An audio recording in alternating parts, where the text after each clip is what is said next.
Okay, so we're going to talk here real quick about filling out your Georgia absentee ballot. So there's been a lot of interest, a lot of activity about Georgia absentee ballots, and I have actually personally done two of these now, and I know everyone wants their vote to count this election. So I wanted to give some tips that maybe perhaps at least one person out there might take a look and maybe do something correctly that they might have screwed up otherwise. And it's pretty straightforward, but there's a couple of slightly tricky parts. And again, you want to be as careful as possible to make sure you do everything right so that if anyone is looking at this ballot and says, well, there's something wrong here or something wrong there's really, you want to make sure there's no opportunity for that because we all want our votes to count. So with that said, let's start going through some of the tips. From a summary standpoint, well, let's open up the ballot first and we'll see what's in the envelope. There's a couple of things. One thing is your actual ballot, which is going to have all the races and all the candidates on it. Another thing is going to be a security envelope. And this is important because, as we'll get to, there are two envelopes and you need to use both of them. And then the last thing that's really pertinent to you filling out your ballot is your outer envelope. And this also includes some information on the back and some fields where you might feel compelled to sign or fill out, which we'll get to in a little bit. So in a nutshell, what you're going to want to do is you're going to remove the stub from the top of your ballot. So here you can see my ballot. Looks like it's all ready to go, but there's a stub here at the top. And we're going to want to actually just rip that thing off. Like so. Again, I don't know if they'll accept a ballot with the stub, but just take it off and be safe. All right, the next thing is you need to fill out your ballot. And we'll go into a little more detail on that in a little bit, but the main thing is you're going to fill in the circle, kind of like you're taking an old school test. You're going to use a pen to do that. It's going to be a regular ink pen, not a felt tip. Again, we'll get into more detail. But you're going to want to go ahead and fill in an oval for every one of these races, right? If you want to do a write-in, you fill in the oval next to the write-in, and then you write in the name on the line. But the main thing is to completely fill in the ovals. The next thing is you're going to want to use, again, both of the envelopes. And what you're going to do is when your ballot's complete, you're going to take it and put it in the security envelope, like so. And you're going to seal it. And when you seal it, you're not going to mark this up in any way. You're not going to add your name. You're not going to put any pen marks on it. You're not going to put anything on it because this is basically a security envelope.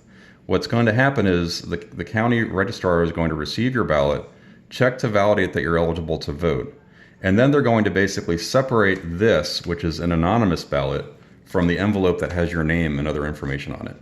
So you have to use this. If you send the ballot without this, it's going to be what they call a naked ballot, and it's not going to be counted. So avoid that by going ahead and putting your ballot, once it's completed, in the security envelope and sealing it and not marking it. When you're done with that, you put the smaller envelope in the larger envelope and you seal it. So just, again, doing a dry run on this. This is my sealed envelope. I'm going to put it in here. And then I'm going to seal that. Okay? Now, this is important, as I put here. If you completed your own ballot, and again, I foresee that this is probably the most likely thing that people will make a mistake on. If you completed your own ballot with no assistance, there is only one line to fill out on this, and that is the sign here with your signature or mark. This should match up against whatever you used when you initially registered to vote, recognizing it's difficult to remember when we signed that or what it looked like. Do your best to sign your regular signature. If you sign it crazy, if you sign it different than you normally sign it, if you're upset about the election and you put something nutty in here, your ballot will get rejected. You want to sign it to the best of your ability, the same way that you signed when you registered. Literally the only thing, if you completed this ballot yourself, that you need to sign on all of this is that sign here, signature or mark of elector line. Okay, once you're done, You are actually ready to turn in your ballot. Now, there are drop boxes all over Georgia. If you use one of the drop boxes, I can tell you the one that I have here near where I live. I've checked with the city. It's at the city hall, and it's under 24/7 video surveillance. It's emptied daily. If you can do a web search for the state of Georgia, you can identify where your drop boxes are, and you can literally just take this and put it in the box. If you choose to mail it, you can do that, but you should attach postage and allot yourself more than enough time so that the ballot will be received. Absentee ballots this year are going to be counted 3 weeks early before the election, or at least they'll begin counting them to make sure that we have some semblance of what they look like on election day. So it's good to get your ballot in early for that, but it's also good to get your ballot in because if it gets rejected, you're going to want to know. And it's possible to check that status, which we'll get to here in a bit.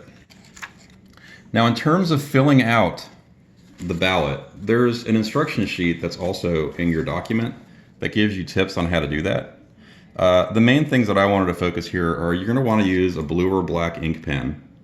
You're not going to want to use a felt tip pen.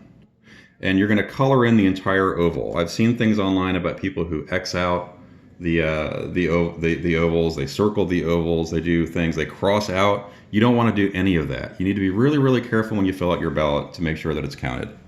And when you do that, like I said, you're going to want to fill in the oval with a blue or black regular ink pen, and just be careful to not mark the ballot up any other way. Okay, now, what if you didn't do that, or if you realize you voted incorrectly, or you want to change your ballot? Don't give up. So there's a couple of things in the instructions that tell you what you can do in that case. One is that if you want to get a new ballot and you think there's enough time to deal with mailing to the registrar or mailing back, you can write spoiled across your ballot and across the return envelope, the outer envelope, and return that back to your registrar, the outer envelope being this one. I imagine you would do it here again. So that would get you another ballot. The other thing you can do is it says pretty clearly that you can surrender your ballot to an early voting site poll manager and vote in person. If you feel safe enough to vote in person and you've made a mistake on your ballot, that's another option, is to actually show up on site with your ballot. I wouldn't show up without your ballot if you requested an absentee ballot and were issued one, but that's another way to go ahead and approach the subject. So the last thing I wanted to say was that over here I have a website which is www.mvp.sos.georgia.gov, and that's actually your My Voter page login page for the Georgia Secretary of State, and that can give you information about your absentee ballot status. And the reason this is key is that once you've dropped off your ballot, you're going to want to know if it was accepted or not. And the way that you can do that is you can go ahead and log into this website. It's going to ask you some information like your first initial, your last name, your birth date, and the county you live in. When you do that, can you see that? When you do that and you log in, if you scroll down a little bit, there'll be absentee ballot request information. You want to see this section and you want to click on that last link, which says click here for absentee ballot status. When you click on that, it'll open up another pop-up window that will look something like this. And if this is your first time, there won't be two boxes across, but just one. But as you can see here, it gives you information about the election, when your application was received for your absentee ballot, and when they actually issued you and mailed you the packet that hopefully you've received if you're watching this video. Okay, once you've gone ahead and you've dropped it off at a drop box or mailed it back to the registrar, that ballot is going to be received, and they're going to update that date under absentee ballot received once it is received by them. Then they'll make a decision on whether or not that ballot is accepted or rejected. If it's accepted, like you can see here back in the primary earlier this year, they'll actually mark accepted there, and at that point, you know your ballot is in the system, and we would expect it to be counted. If your ballot's rejected, they'll actually show you here that it was rejected and the reason it was rejected. If your ballot was rejected, then you definitely will have to determine another way to cast your ballot. Either you're going to have to request another absentee ballot, or you would have to appear in person at a polling place to vote either early or on election day. So that's the way that you can basically validate once you've done all the stuff that I've talked about to make sure that your vote is being counted.